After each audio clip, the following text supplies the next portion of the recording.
Well, I think since we only have Erin here today, um, it might just be best to let you talk about anything you want to talk about, and we can give you any support you need with anything, since we can't really go round table style with all of our participants.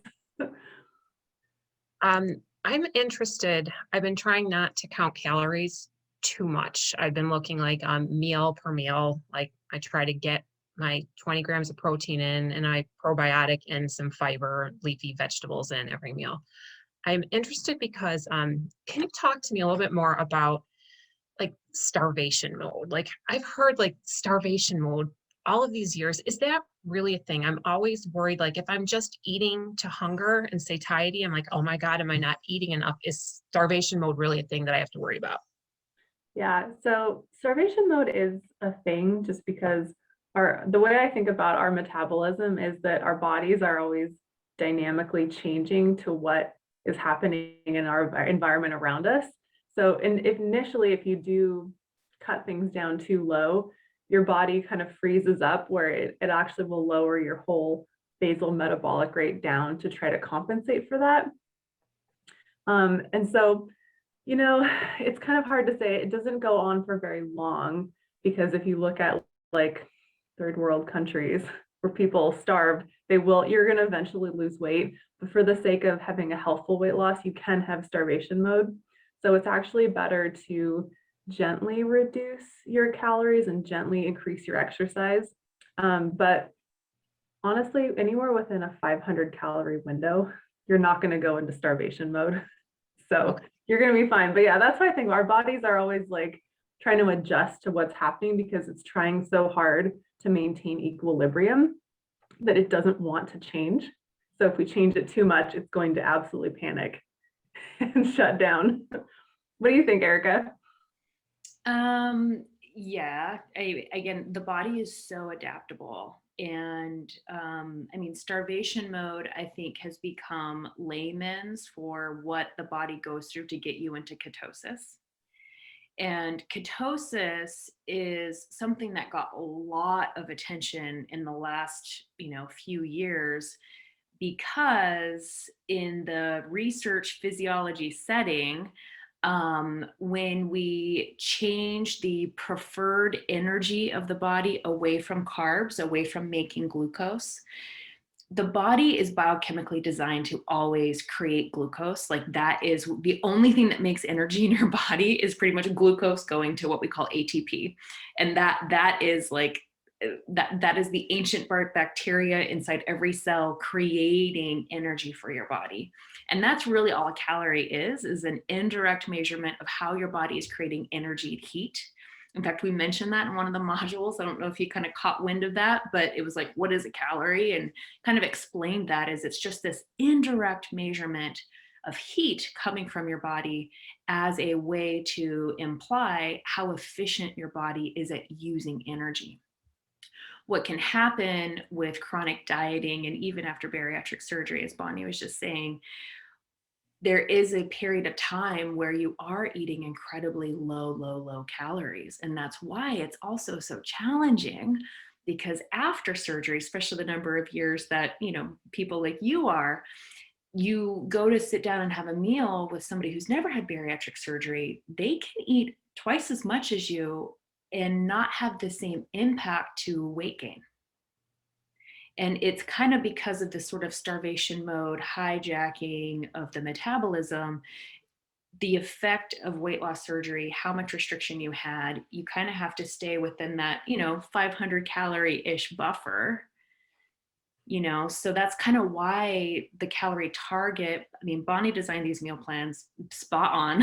The people that really followed them or at least used them as that good guideline for building their own meal plan lost weight.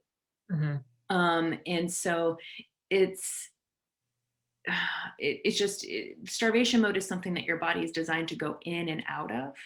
Mhm. Yeah, And like there's this very phenomenon that happens like when people are trying to lose weight and they like hit the gym like crazy hard and they're exercising like weight a ton and they're hardly eating anything and they don't lose weight. Like that's a really common phenomenon that happens. And it's just because your body is just like freaking out that you like are doing something really drastically different to it. So it's why people see better results when they have smaller changes over time. Okay. Yeah, it's really fascinating the balance too between stress hormones and our ability to actually tap into fat stores. So our body will naturally try to make glucose or that sugar that makes energy from the energy we eat, which gets stored into the liver, stored in our muscle, which is why being an exerciser makes you such a better metabolizer, is because your muscle actually stores the storage form of sugar. And I say sugar, I say that in biochemical terms. I don't mean table sugar. Yeah, glucose, interchangeable. Yeah, glucose, again, that or the storage form in the body is called glycogen. And you can only store glycogen as efficiently as your body is able to get empty of it or nearly empty. And then your body's able to then refuel. And that's part of what we see in, the obesity kind of, we call it a phenotype. This is just another medical word for almost like a caricature, right? So there's certain body shapes, certain genetic, certain lifestyle things. So that's kind of abbreviated as a phenotype. But, people who are more prone towards being heavy, more prone towards obesity, their bodies have become incredibly inefficient at letting go and then refueling. And the only thing we really have control over is sort of this demonstration. Very, research has kind of backed it up, but the practice of feeding your body at appropriate times so that your hormones respond in a way that is conducive to fat burning, letting go, using that glycogen. Exercise is the only way our muscles can use it. Your muscles aren't going to become efficient at using the storage form if we aren't using our muscles. Okay. And that's also part of why we did a whole lecture or module on overnight fasting. Mhm. And sort of, touched on intermittent fasting only because intermittent fasting is trendy, but overnight fasting is absolutely the way that our bodies were designed to be optimal metabolizers. And that's why we see night shift workers really struggle in this department. People who just get poor sleep, people, Bonnie and I can nod and relate. A lot of clients who come through bariatric surgery programs have a habit of waking up in the middle of the night and then eating before they go back to bed, 1, 2 in the morning. Wow. Something like a bowl of cereal. Why? I don't know. I don't know why they ever learned that was important or the right time or again. And I think some of these things are kind of conditioned to us from early childhood experiences too. Yeah, it's something you've always touched on. I think it's definitely has to do with comfort. You wake up and you're having trouble getting back to sleep. And so like having a warm stomach helps put you back to sleep again, like full of food. It sure does. And, I got a 5-year-old and, what does she ask for at the last minute, right before I'm trying to put her down? But sometimes a snack. And I'm like, no, this isn't snack time. You mean a meal? That's the other thing too, we're coaching on is the difference between a snack and a meal. And like, again, this grazing behavior, we have a culture that just promotes it. Yes, especially in the bariatric field too, like the 6 small meals. And I get that in the beginning that you have to work on that, but now it's like, that was one interesting part about the program is it was like the tea for your morning snack and then like a small afternoon snack. I'm like, wow, that's a real departure from what I have been told. Like, that's the other thing is I have 16 years of diet dogma I'm trying to get rid of, where people are telling you, you need to eat all of the time to keep your metabolism running. And then you're like, other people are like, no, you have to give your body in between time to use up what you have. And it's just, there's so much misinformation, so much contradictory information. And depending on what program you follow, I'm like, my head is spinning. And I realize that I kind of just have to figure out what works for me. And then I'm trying to analyze everything and maximize my program. And I don't know what to do. And this has been interesting because I've been able to kind of stop the craziness, reset, figure out what really works for me. And it's still like a process. I've had a stall now. I'm thrilled. Like I've lost like just a little under 10 pounds since we started. And I haven't done that in so long. But now I'm stalled and I've been stalled for a week. And I'm like, okay, what do I have to do differently? I had wine, which I have tried to cut wine out. And I think that having wine, two large glasses of wine, like just stopped everything for like days and days and days. And I'm like, well, that's frustrating. So I'm just trying to tweak things. Yeah. And I wouldn't actually worry too much about being in a little bit of a weight loss stall. The way I think about it is that weight loss is more like a set of stairs versus an escalator. So oftentimes you're going to land on that stair and it's your body trying to find its new equilibrium again because you've now lost 10 pounds and it's trying to readjust its metabolism to your new weight. And then once it readjusts to that, it's probably going to start going down again. Yeah, I've decided like not to weigh for a couple weeks because what does it matter if I'm down 2 pounds or I'm the same? Like it just doesn't matter. So that's like trying to practice patience with myself, not to like rush the process and get frustrated and then have just to like say, forget it, I'm done. I'm just going to go back to doing whatever I do because nothing works anyway. So I'm trying to kind of work on not doing things like that. I love you brought up the 6 small meals, though. That is definitely, I feel like, a huge myth in the bariatric surgery community. And I think it gets started because people can't tolerate very large amounts of food at one time. But then there's not a lot of personalized follow-up with people where you can then start talking about like what can you eat? What does your lifestyle look like? So then people just end up grazing all day long. Yeah. But in general, I actually find most people they can tolerate a good healthy size meal, not too big, not too small, full of the right things. And then you don't need to be grazing throughout the day. It is better for your hormones to stay stable and adjust throughout the day. Sometimes people kind of poo-poo the hormone aspect of it, but it's so much. I mean, things you have your, food metabolizing hormones and your stress hormones and your sex hormones, your estrogen and your progesterone, and all of that is impacting it. And I think it's a huge disservice we do to people when we don't think about that and plan that out after surgery. Yeah. So like, and then another one of my other diet dogma things is I before COVID, I used to work out with a personal trainer and I did for like years and I loved it and I lifted heavy and I got these huge muscles and I've been able to actually maintain that, although I'm not lifting right now. But I never lost any weight. The entire time I was exercising, I stayed the same weight, like within a couple pounds. My body's changed. I definitely went down in pant size, but my weight stayed the same. And I was working out with this young guy and I would just be like sore for days. Like, and I would just start to feel better. And then I'd go back and I'd be sore for days again. Is then I was reading something else and they were saying if you're lifting and working out too hard, you can stress your body out and then you're not going to lose weight. Is there any truth to that? What is appropriate for weightlifting? If I am lifting weights, which I really enjoy, do I need to eat more? Or should I just stay the path that I'm on? So I think the rule would be you shouldn't be sore for days afterwards. That would be the main thing, but you're absolutely right. So and sometimes you almost have to kind of pick and choose, and it's a terrible spot to be in, but you can pick having a bunch of exercise and not losing weight, or doing less exercise and then losing weight. And there actually is a line. I've read that it actually caps out at about 5 hours a week.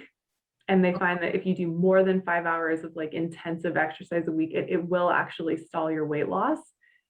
It just shifts your body into a different kind of mode. But again, that would just be your own personal goals. So if you were like really into body fat percentage and maybe you enjoyed seeing your body change, I would say, hey, screw the scale, like do what you're going to do. But yeah, no, you're totally right. It's real. Like, what is going on here? Well, and I think it has something to do with the stress hormone response because exercise is absolutely stimulating epinephrine, norepinephrine.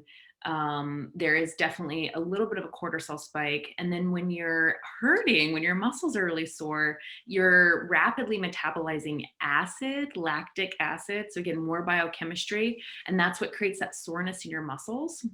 So in order for your body to kind of break that stuff down and kind of get back to feeling good again from a not so sore perspective, it absolutely stresses all of your other metabolic demands. So it is absolutely a balance. I think there was a big longitudinal study, and this was just a press release that I heard on like NPR, but it was like, finally putting it to rest, like, longitudinally 5 years or maybe 1 year, they put people in the different exercise groups, moderate, mild, like walking, walking plus dieting, or at least being low calorie, is actually more conducive to more weight loss Right. than people who are like weightlifting and all that. Because you have to think about, you're also stimulating growth hormone.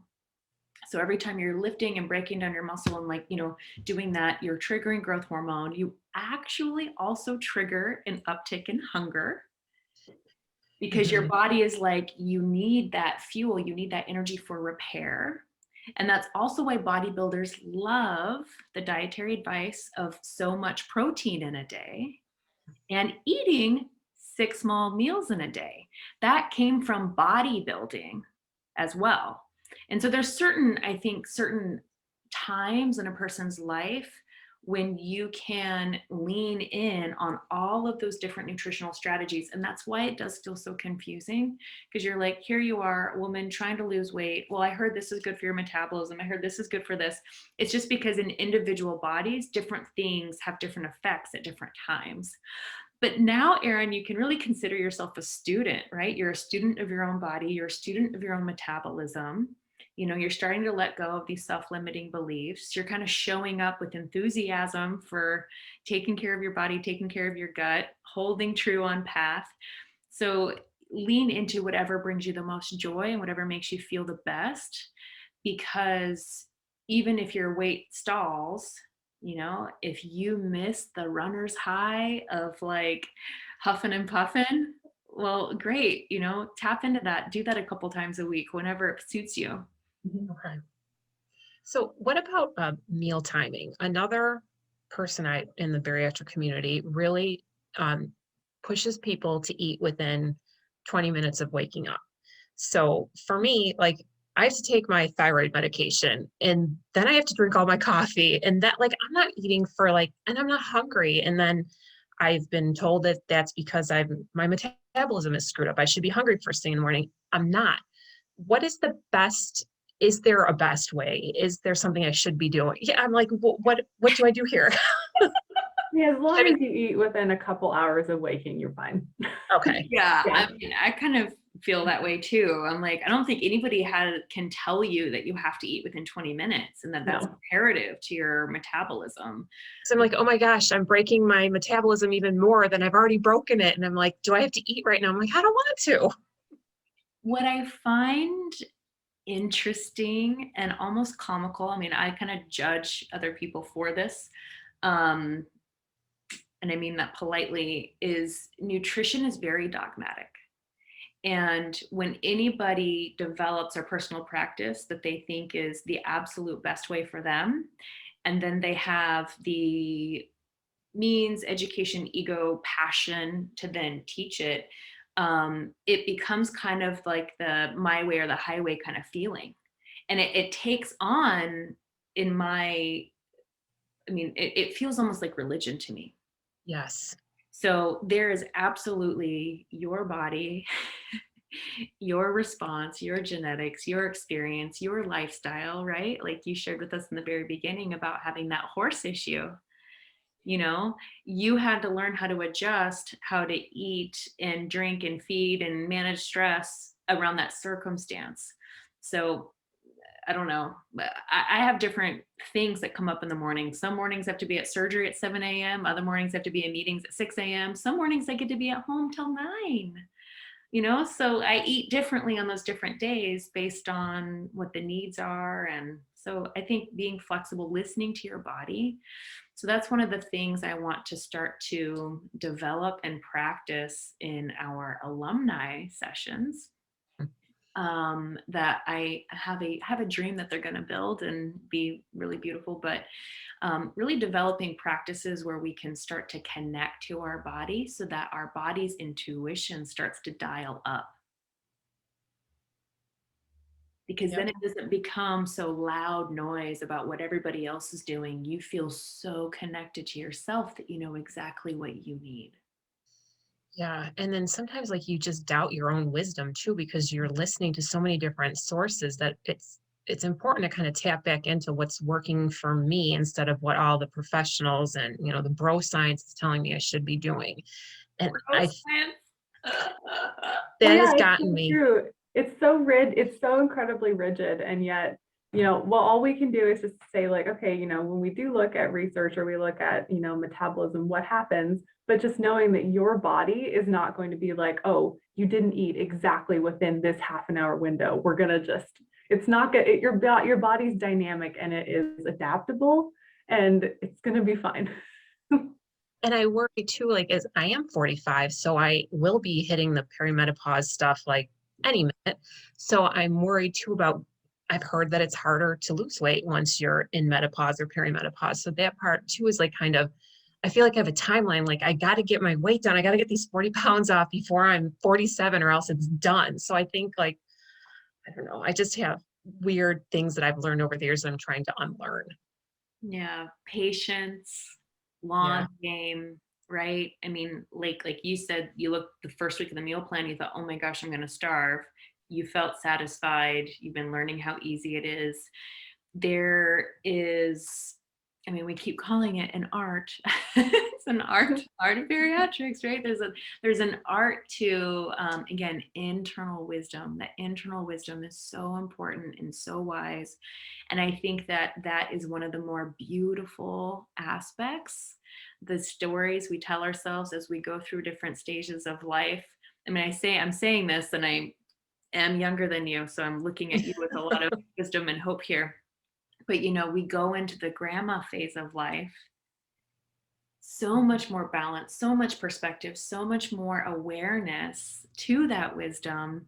Maybe when we're not as estrogen driven in our biology, we can become more intuitive. I don't know. I mean, I think that I would think about my grandmother. My grandmother's, she's so balanced. It's so neat to see. And she's like, I So haven't there is hope. always been this way. I haven't always been this way, but you just kind of stop caring so much about things that you used to. And I think that we're kind of all on that journey together. What is really important for me, for you, for our community, for our children, for all those things. So I have like kind of a little, maybe off topic question.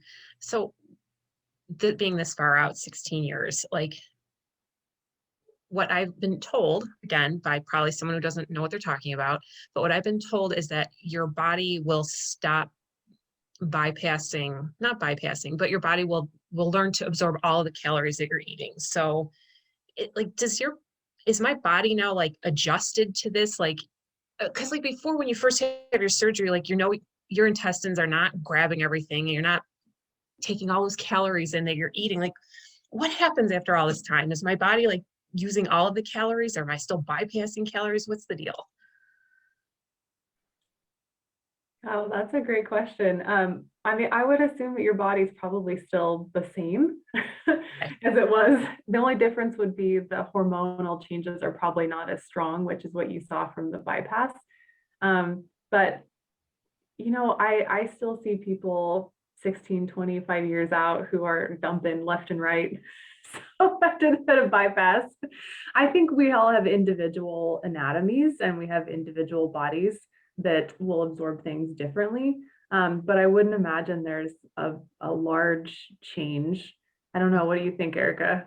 Well, I think that there is a discrepancy in the understanding between what is malabsorbed. Yes. So calories are always absorbed. Yeah. Okay. You, you never didn't get them, Okay. right? But immediately after surgery, I mean, you went from eating 200 to 300 calories in the first couple of weeks to slowly 500 to slowly 700 to slowly now only about 11 or 1200. So you are absolutely absorbing all of your calories. What you're not necessarily absorbing or misabsorbing or not digesting appropriately. So dumping occurs because sugar is the only enzyme that we have from mouth all the way down to where the Y happens. It's the only thing your body can readily take up to the bloodstream. And so when you eat anything with added sugar in it, your body gets the sugar load, but it does so at a speed that creates your pancreas to overdose you with insulin. That's a mismatch. So it's not appropriate for the amount of sugar you just ate. So people get really low blood sugar, they get really shaky, they can get diarrhea, they can just feel, because your body's like, get it out, you know? Yeah. So that's, and again, it's not that you're not getting the calories. The calorie is that energy exchange. That calorie is how much conversion of glucose to heat and all of that. So to think that people assume, oh, this is one of our myths, Bonnie. It's a good myth, yeah. To think that people assume that they're just not going to take on or absorb as many calories as they had before is really a myth. That's really not right. But there's micronutrients that by bypassing you, you absolutely are at risk for not getting. And so the calorie is just different than, say, iron. It's different than vitamin B12. It's different than how your body processes sugar, but it'll still create that insulin kind of response. So, Yeah, and this is just a complete hypothesis. I've actually never read anything about this, but I would, assume again, because our bodies will change. So over the course of our lives, we will produce more or less enzymes depending on what we're eating and what our body's doing. So I would imagine over time after surgery, your body would adapt to produce more or less enzymes that it needs to digest the foods to match how your new anatomy looks. Yep. Yeah, and it's actually really hard to study. So in my in my reading, because the gut microbiome is so sensitive to the state in which our nervous system is in. So that's another thing that I can work on with alumni, is a little more of this focused nervous system and gut work. That's kind of it's my passion project. But there is a lot of evidence suggesting that if we so much as eat while we're standing, our nervous system is actually shifted to the exercise and not necessarily to the rest and digest version. So we kind of have, you're never perfectly all one or all the other. So some really balanced people can probably easily chew and stand, but know that when you're standing, you're putting energy, and your muscles of your extremities are inflexed, like they're activated, which is totally different than sitting down and like smelling food because you've been preparing it, eating on a circadian rhythm, like, okay, it's lunchtime, it's around, noon. Therefore, you start to feel biological hunger. So that's a different nervous system state that's going to produce more enzymes in that moment for you to properly digest what you just sat down to eat, versus stressed, distracted, grab and go, kind of like what you described with your horse, right? You're like, so when we get pulled to those kind of things, we don't have the digestive capacity that we otherwise do. And that's why I love using food as this kind of anchor point throughout the day. Why breakfast is important, just with how chaotic life is now, just sitting down to eat a meal and only focusing on that meal. I mean, we talk about mindful eating.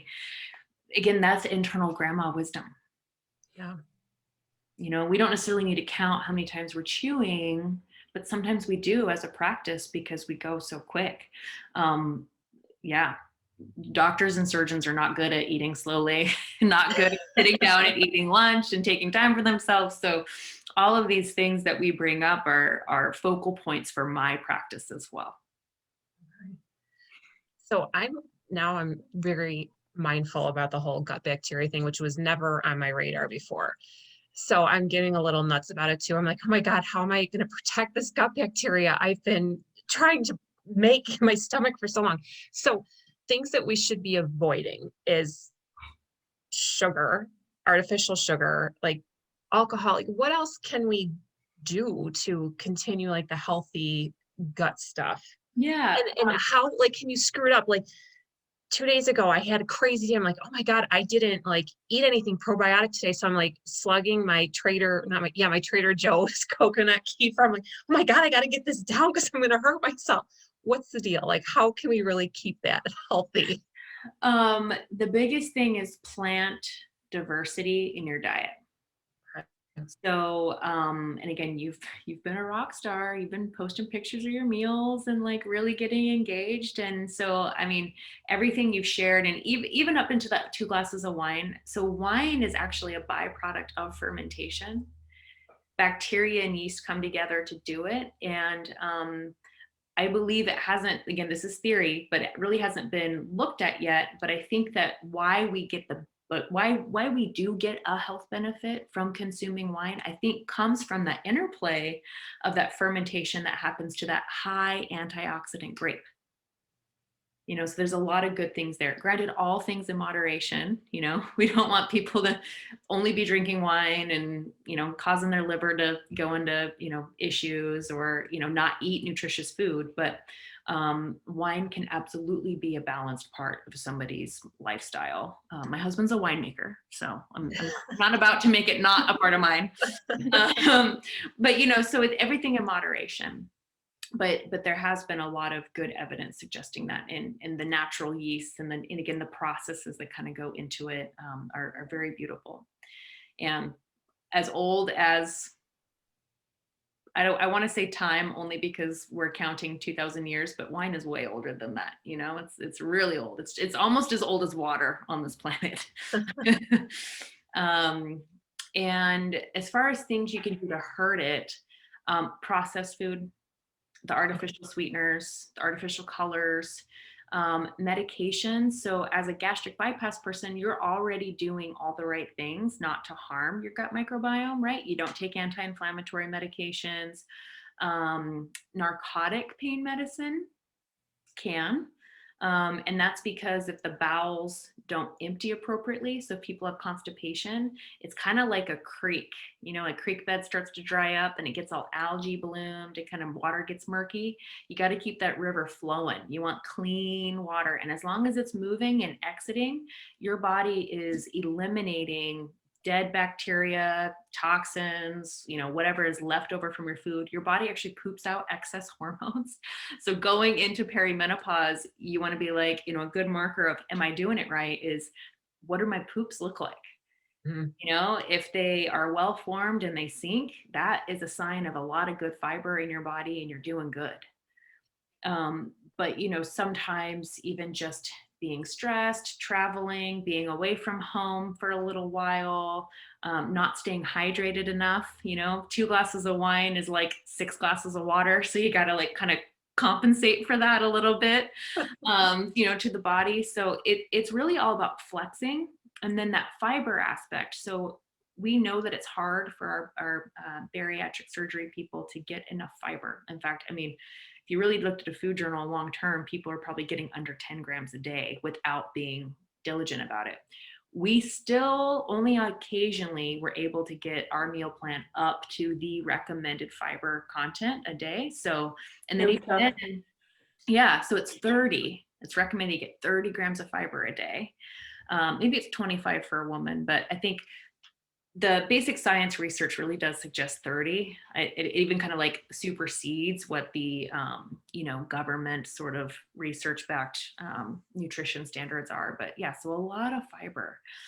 And so supplementing if you need to, we were trying to keep the kind of the calorie count kind of down for you guys to lose some weight. Some of the more fibrous carbohydrates out there can maybe shift it to where you don't lose as much weight as you would like, right? If you eat too many beans, if you eat too many whole grains, but sprinkling in a little bit to your diet just to get the diversity of different plants in there, I think that's probably more important than the absolute number of fiber, because we're all creatures of habit. So if I determine I love steel cut oats and I only eat oatmeal for breakfast, I'm actually not doing while that's a lot of good fiber, I'm actually not doing my body any good by stimulating diversity.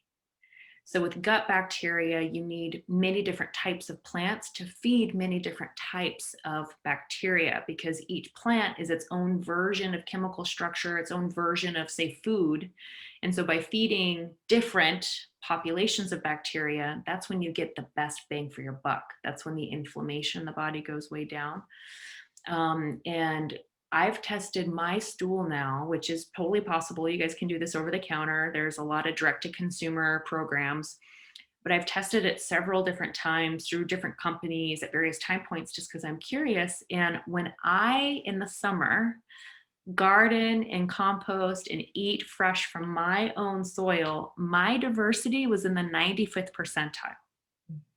And so it's been that high, and it's been as low as 35. Wow.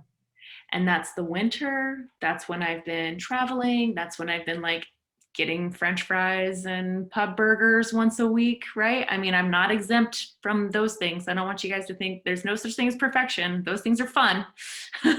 I'll have a pint and a beer and a burger every once in a while.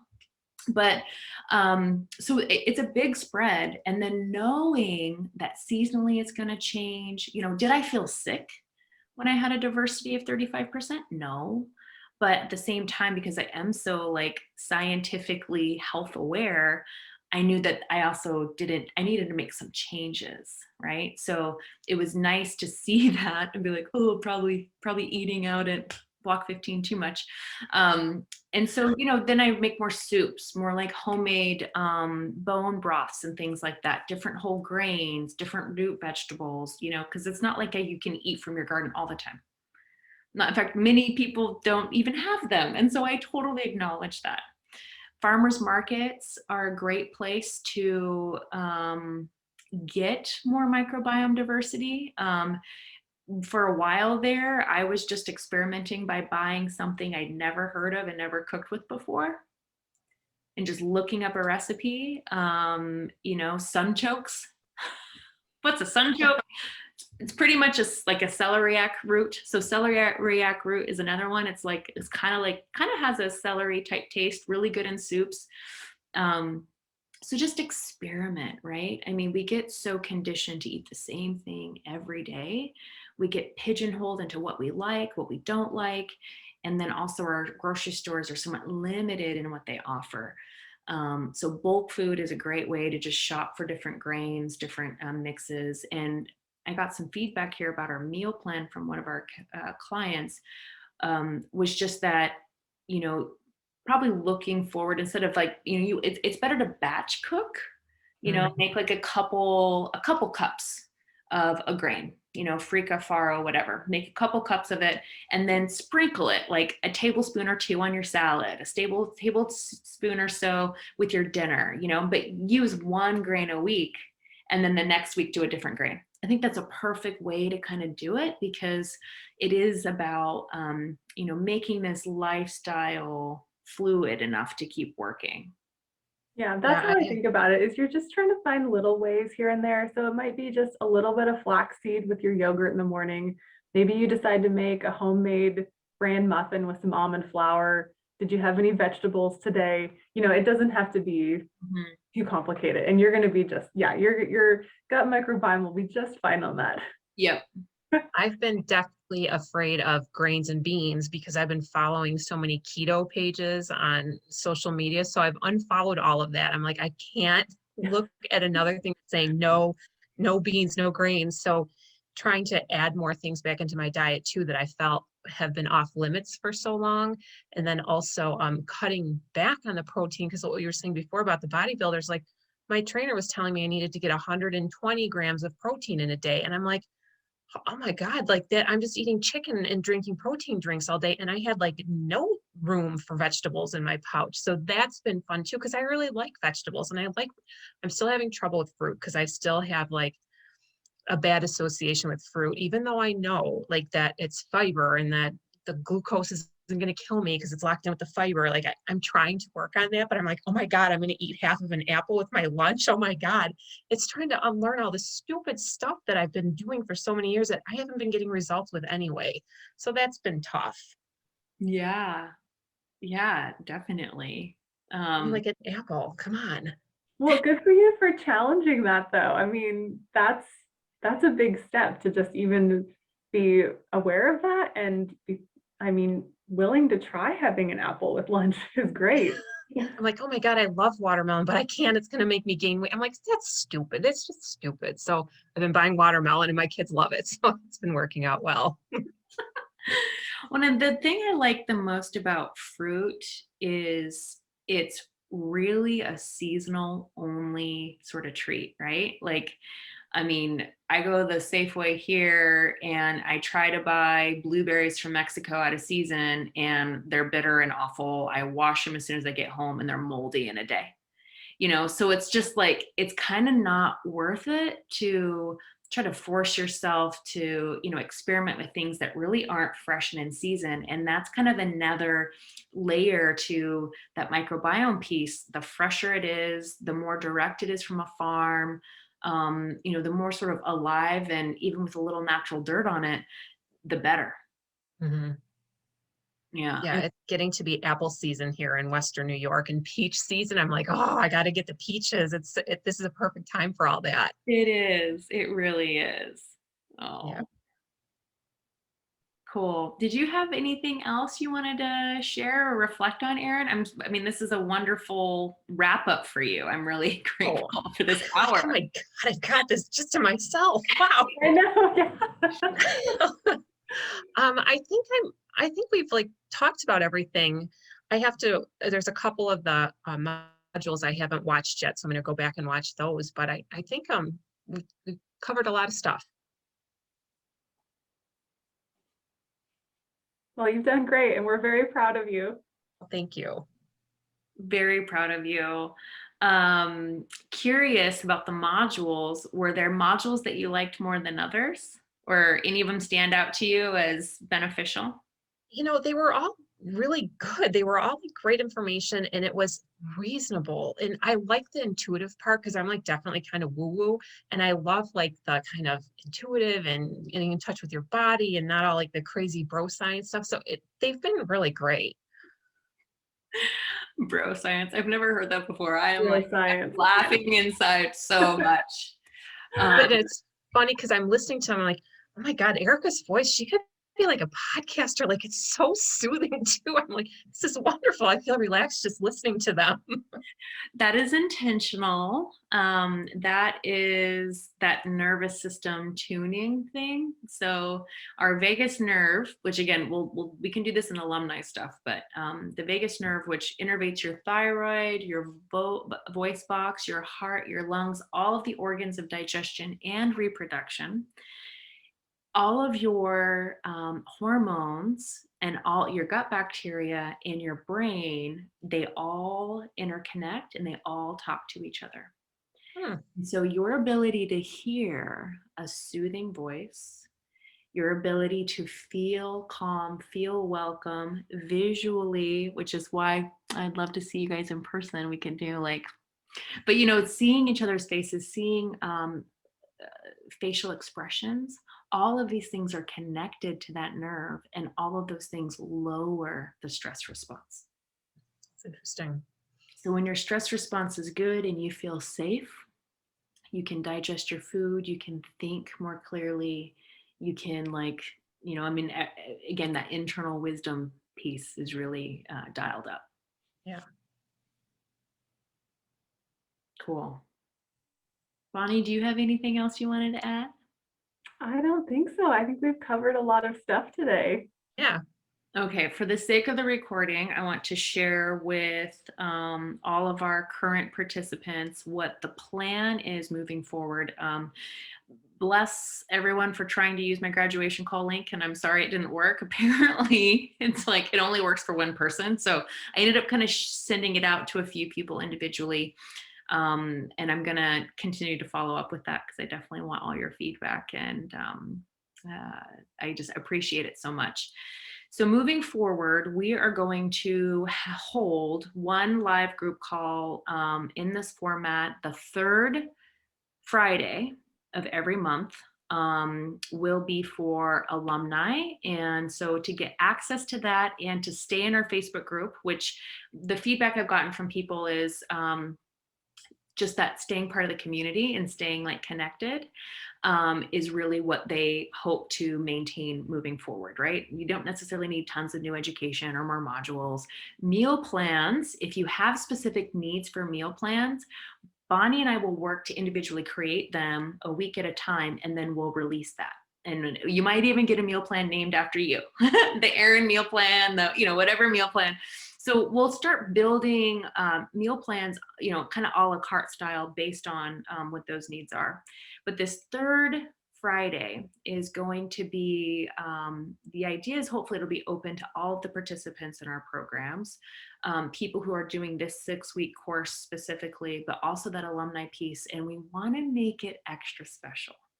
We want to weave in many of the concepts you talked about today. I have ideas to bring in outside speakers and healers that I have worked with specifically to help us address belief, mindset, and commitment. And also, what does the role of trauma physiology? I'm going to say trauma physiology. Not everybody identifies as having PTSD. I do. But when we get activated to that level of stress, it greatly impacts our belief, thinking, mindset, and our ability to make good decisions. So working through the confines of this one special group a month, I want to weave in all those topics to continue to support each and every one of you on your journey. And I'll be, again, continually reaching out. And we're charging $25 a month for that alumni program. So a subscription that you can maintain. You can, of course, cancel at any time, but that'll be a good way for us to stay connected and keep this process kind of going. Because as you all know, it is a lifelong journey. And we love, love, love, love being here for this community and facilitating it. And yeah, boo bro science. Yeah. We call them dude guy bros in my house. Dude guy bros. Well, this has been great. It's been so helpful. I'm really excited to be kind of back on track, as much as I hate that term, but it's really been helpful. Oh, good. Oh. I look forward to continuing and seeing what else you guys have going on. So this is really an exciting, great time, and the timing for this is perfect in my life. So it's been great. Oh, wonderful. Well, I totally believe in serendipity for those things. So I'm so glad you were here and part of it. Yeah, it was great. Thank you so much. Should we say goodbye? Yes. Okay. Bye. Bye-bye. Thank you. Have a great day. You too.